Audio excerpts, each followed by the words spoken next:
Bismillah ar-Rahman ar-Rahim. Que la prière et le salut soient sur notre maître Mohammed sallallahu alayhi wa sallam, sa famille, ses compagnons.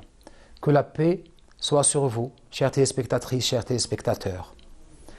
La tradition prophétique rapporte qu'un jour, pendant que le prophète sallallahu alayhi wa sallam revenait d'une des grandes batailles, il se retourna vers les compagnons et leur posa la question suivante, ou plutôt l'affirmation suivante. لَقَدْ رَجَعْنَا مِنَ الْجِهَادِ الْأَصْغَرِ إِلَى الْجِهَادِ الْأَكْبَرِ. Nous venons du petit djihad vers le grand djihad. Un des compagnons, surpris, lui pose la question, Al-jihad akbar min hada ya Rasulullah. Se trouve-t-il un djihad plus grand que celui que nous venons de mener, c'est-à-dire combattre pour Dieu? Il leur dit oui, djihad al-nafs. Il existe un djihad plus grand que celui-là. C'est le djihad contre soi-même, le djihad contre son ego. Il existe un autre hadith, plus fort en authenticité, qui dit Al-muhajiru man hajara man Allahu anhu. Celui qui prend la route de l'hégire, la véritable hégire, l'hijra, l'exil, et celui qui quitte les péchés, qui s'exile de la tentation et du péché. Ou al-mujahidu, le véritable mujahid, le combattant sur le sentier de Dieu. Man jahada nafsahu, man jahada hawaha.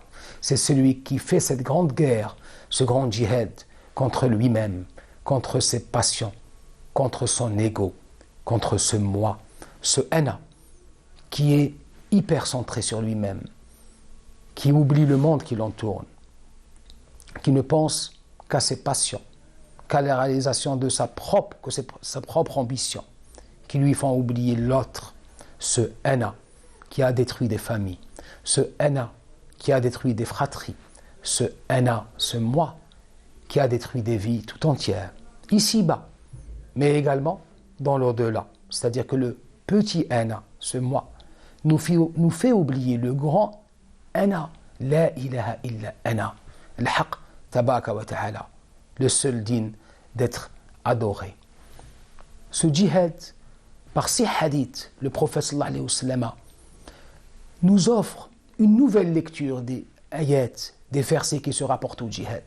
C'est vrai que le djihad au sens militaire existe, et c'est une adoration. Hifd baydat al-Islam, protéger la nation musulmane, lutter pour l'indépendance des peuples, le droit de décider de son destin, lutter contre toutes les formes de colonialisme, d'impérialisme, est un djihad. C'est le djihad au sens matériel, au sens politique, au sens militaire, au sens historique, au sens sociétal. Mais il existe ce deuxième djihad, qui est le djihad spirituel, le djihad al-akbar, qui est un djihad de tout moment, car les tentations de l'âme, de la nafs, ne dorment pas, ne s'arrêtent pas. En toute chose, la nafs essaie d'intervenir et détourner le serviteur de la voie de Dieu. Ce djihad spirituel va nous inviter à lire les versets du Coran d'une manière différente. Asbiru wa sabiru wa rabitu. Il y a le sens du djihad que l'on connaît, mais également le sens de ce djihad contre soi. Walladhina jahadu fina, ceux qui ont combattu pour nous. Lanahdiyannahum subulana. Nous leur montrerons les voies qui mènent vers nous. Asbir, les versets qui touchent à la patience, à la persévérance sur la voie de Dieu. Tout s'articule autour de ce djihad contre soi-même. Et ce qui confirme ce sens spirituel du djihad, c'est cette manière avec laquelle les compagnons le comprenaient. Ibn Omar disait Jahid nafsaka qabla an tujahid ghayraka. Commence par faire cette guerre à toi-même avant de penser aux autres.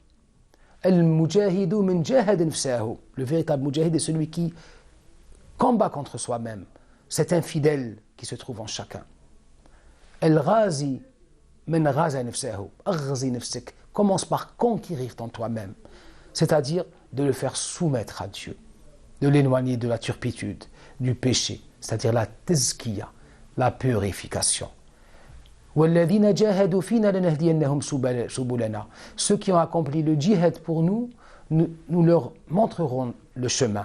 Ibn Atiyya, le grand mufassir, le grand exégète andalou disait, ce verset a été révélé durant la période mécoise, c'est-à-dire avant que le djihad, que l'on connaît au sens militaire, n'ait été prescrit. Ce qui prouve que le sens initial du djihad, c'est ce djihad contre soi. Mais en même temps, il ne s'agit pas de se détruire soi-même, loin de là. Il s'agit de s'améliorer, de se purifier, de cheminer vers la voie de l'excellence. Dans les étapes de la nefs, la première c'est nefs al-ammara, l'âme égotique qui ordonne le mal. Elle chemine par la purification jusqu'à ce qu'elle devienne une nefs lawama, une âme culpabilisante qui distingue entre le bien et le mal, qui peut tomber dans le péché, mais qui regrette aussitôt, qui a cette conscience. An-nafs al-mutma'inna. Ensuite, elle devient apaisée. Radiyallahu anhum wa radu anhu. Ils sont satisfaits par les commandements de Dieu et les acceptent. Et eux, et lui-même, tabaraka wa ta'ala, sera satisfait par eux. Al-radiya, al-mardiya, celle qui sera agréée par Dieu. Un grand savant algérien, Cheikh Ahmed ibn Mustafa al-Alawi al-Mustaqalmi disait La tu'adi nafsak. En faisant ce djihad à toi-même, ne le prends pas comme ennemi au sens où tu t'en détournes. Abhat amma fiha. Cherche ce qui se trouve en toi.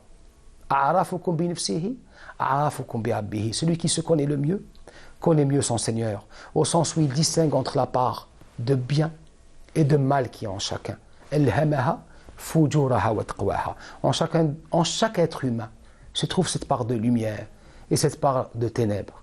Que le haqq tabaraka wa ta'ala fasse triompher la part de lumière qui se trouve en chacun de nous et nous compte au nombre de ses pieux serviteurs, et que la paix soit sur vous. Assalamu alaikum wa rahmatullahi ta'ala wa barakatuh.